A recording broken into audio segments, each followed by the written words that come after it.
The words still echo in my mind. Mrs. Johnson, I'm sorry, but you'll likely never walk independently again. That's what the neurologist told my grandmother after her massive stroke last year. I remember the stillness in that hospital room, the weight of those words hanging in the air.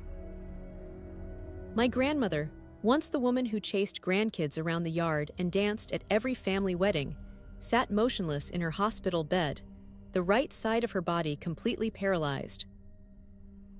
The doctor's prognosis seemed final, unavoidable. But what happened next changed everything we thought we knew about stroke recovery, especially for seniors. You know, when someone you love has a stroke, it feels like your whole world gets turned upside down in an instant. One minute, Grandma was making her famous apple pie in the kitchen, and the next, she was on the floor, unable to speak or move half her body.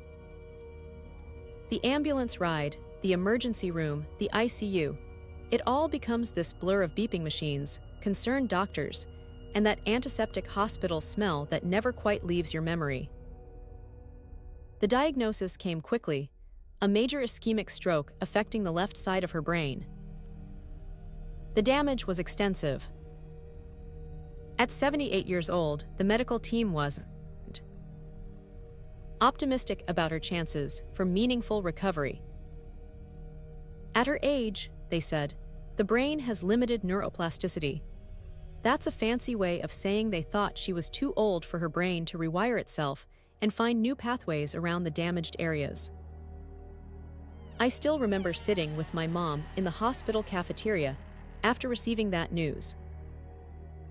We were both exhausted, running on vending machine coffee and barely any sleep. What are we going to do? Mom asked, her voice breaking. We were facing decisions about nursing homes, wheelchair accessibility for her house, and the possibility that the independent, vibrant woman we knew might be gone forever. But here's the thing about my grandmother that the doctors didn't factor into their prognosis. She's the most stubborn person I've ever met. And I mean that in the most loving way possible. 3 days after the stroke, when she regained her ability to speak, her first clear sentence was, "I'm going to walk out of here." The nurses exchanged those knowing looks, the kind that say, "Poor thing doesn't understand the reality of her situation." But we knew better. When Grandma sets her mind to something, you'd better not get in her way. The first weeks were brutally hard. Every small movement was a monumental effort. Just trying to lift her affected arm took everything she had. The frustration on her face was heartbreaking. She'd been a physical education teacher, before retiring, someone who valued movement and activity her entire life. Now she couldn't even feed herself without help. The standard rehabilitation protocol felt inadequate. 3 short therapy sessions a week didn't seem enough to overcome such massive damage. That's when my cousin Sarah, who works as a physical therapist in another state, suggested we look into specialized stroke recovery programs that focus specifically on seniors. The approach to senior stroke recovery has changed dramatically in the last decade, she told us. We used to think there was a recovery window of about 6 months, and after that, patients would plateau. Now we know that's simply not true. Sarah directed us to research showing that consistent, targeted rehabilitation efforts can lead to significant improvements even years after a stroke, regardless of age. The key factors were intensity, repetition, and consistency, pushing the brain to form new neural pathways through repeated practice. Armed with this knowledge, we began researching alternative approaches. We found a specialized stroke recovery center 2 hours away that offered an intensive program specifically designed for seniors. Their philosophy was simple but revolutionary. They refused to accept permanent disability as inevitable. When we first brought Grandma to the center, she was still primarily wheelchair-bound. She could stand briefly with assistance, but couldn't take even a single step without support from two people. The program director, Dr. Martinez, evaluated her carefully. "Mrs. Johnson," he said, looking directly into her eyes rather than at her chart, "I believe you can make significant progress. It won't be easy, and it won't happen overnight. But if you're willing to work harder than you've ever worked before, we'll be with you every step of the way." For the first time since the stroke, I saw a spark return to Grandma's eyes. The program was unlike anything offered at the traditional rehabilitation hospital. 5 days a week, 3 hours per day of targeted exercises designed to rewire her brain and rebuild strength. They combined physical therapy with occupational therapy and even incorporated elements of cognitive training and mental visualization techniques. One approach that seemed particularly effective was constraint-induced movement therapy. They would gently restrain her unaffected side, forcing her brain to figure out how to use the stroke-affected limbs. It was frustrating for her at first. I remember her colorful language during those initial sessions made even the therapists blush. But slowly, incredibly, progress began to happen. 2 weeks in, she could grasp a rubber ball with her affected hand. 4 weeks in, she could stand with only minimal support. 8 weeks in came the moment we'll never forget. She took her first independent step. Just one shaky, uncertain step. But it was a step the doctors had said would be impossible. The room erupted in cheers. Therapists who worked with dozens of patients every week had tears in their eyes. And Grandma. She just had that determined look that said, "What's next?" What followed was a grueling but inspiring journey of incremental progress. There were setbacks, of course. Days when fatigue overwhelmed her. Days when the pain from pushing her body made her question if it was worth it.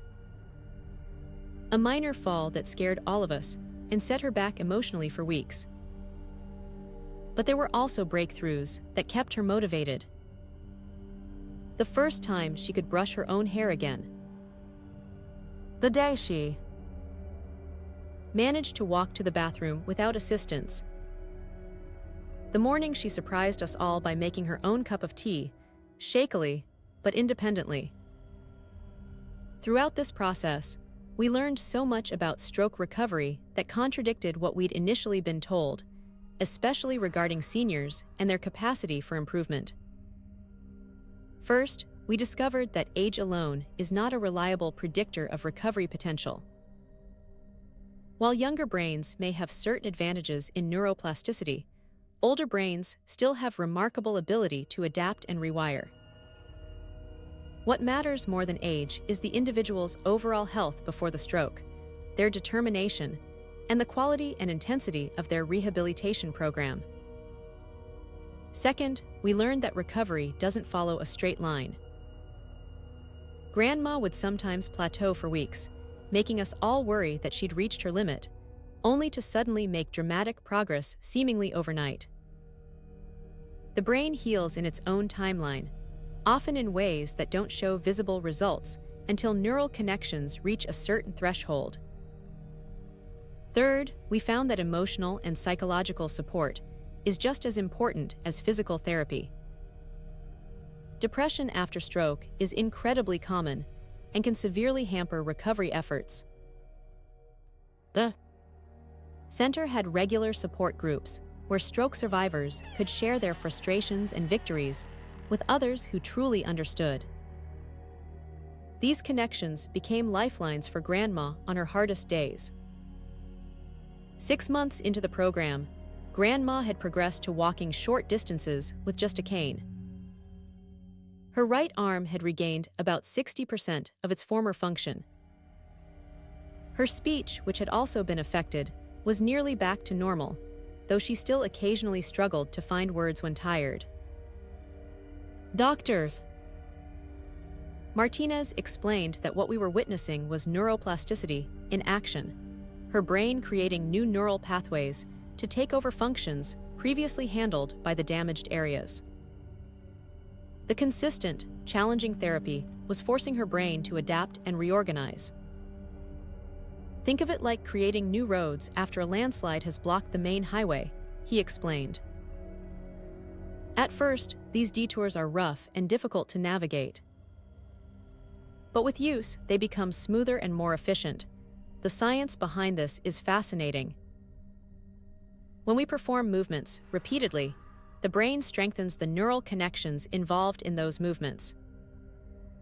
For stroke survivors, this means the healthy parts of the brain can gradually take over functions from the damaged areas, but only if they're consistently challenged to do so. This is why intensity matters so much in stroke rehabilitation. Research has shown that high-intensity, repetitive practice creates stronger neural pathways more quickly than occasional, gentle therapy.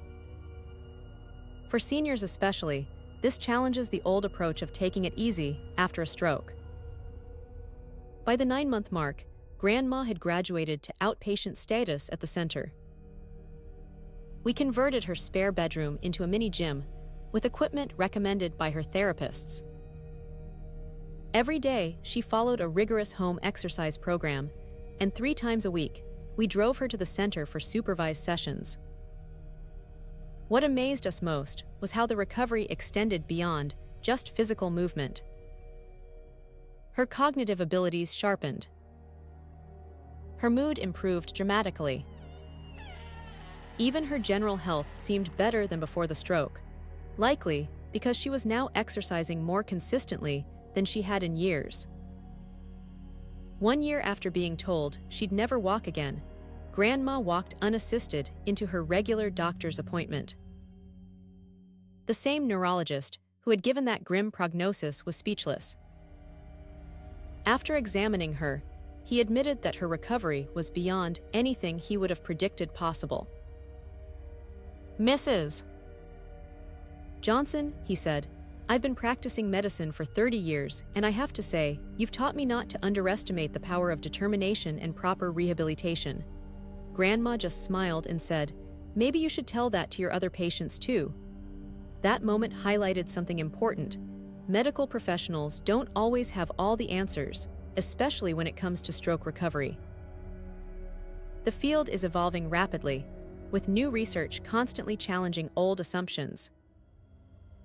For seniors especially, the traditional conservative approach to stroke rehabilitation may be selling them short.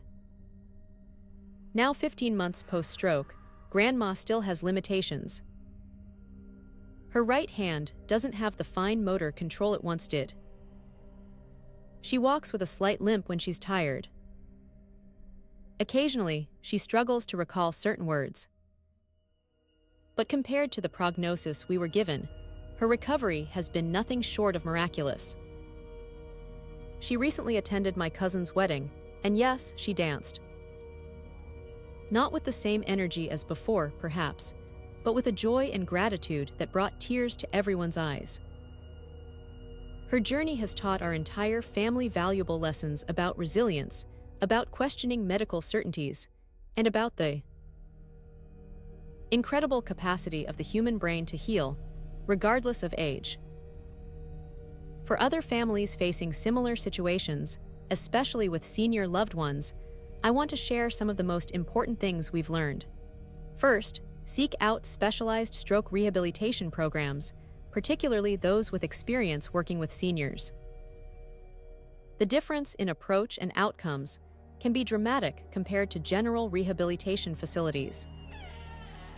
Second, understand that recovery is a marathon, not a sprint. Progress may be measured in tiny increments over many months. Celebrate every small victory, every finger movement, every new word, every step. Third, be an advocate for your loved one. If the standard care doesn't seem adequate, research alternatives. Push for more therapy if insurance limits sessions. Learn exercises you can help them with at home to supplement professional care. Fourth, address the emotional aspects of recovery.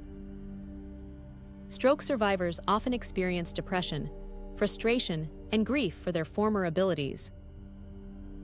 These emotional challenges can significantly impact physical recovery if not addressed. Fifth, never underestimate the power of hope and determination. When Grandma decided she would walk again, that belief became a self-fulfilling prophecy that drove her through the toughest days of rehabilitation. Perhaps most importantly, recognize that age is just one factor in recovery potential, and often not the most significant one. The human brain remains adaptable throughout life. Seniors who have strokes deserve the same intensive rehabilitation efforts as younger patients. Looking back on this journey, I'm filled with both gratitude and purpose. Gratitude for the specialized care that made Grandma's recovery possible, and purpose in sharing her story with others who might be facing similar challenges. If you're watching this because you or a loved one has experienced a stroke, especially as a senior, please take this message to heart. Recovery is possible. Significant, life-changing recovery that goes far beyond what you might initially be told to expect. The road won't be easy. There will be days when progress seems impossible, when the mountain seems too high to climb. But with the right support, the right program, and persistent effort, remarkable transformations can happen at any age. My grandmother's journey from being told she'd never walk again to dancing at a wedding demonstrates the extraordinary resilience of the human spirit and the brain's remarkable capacity to heal. If you're interested in learning more about specialized stroke recovery programs for seniors, I've included links in the description below to resources that helped us.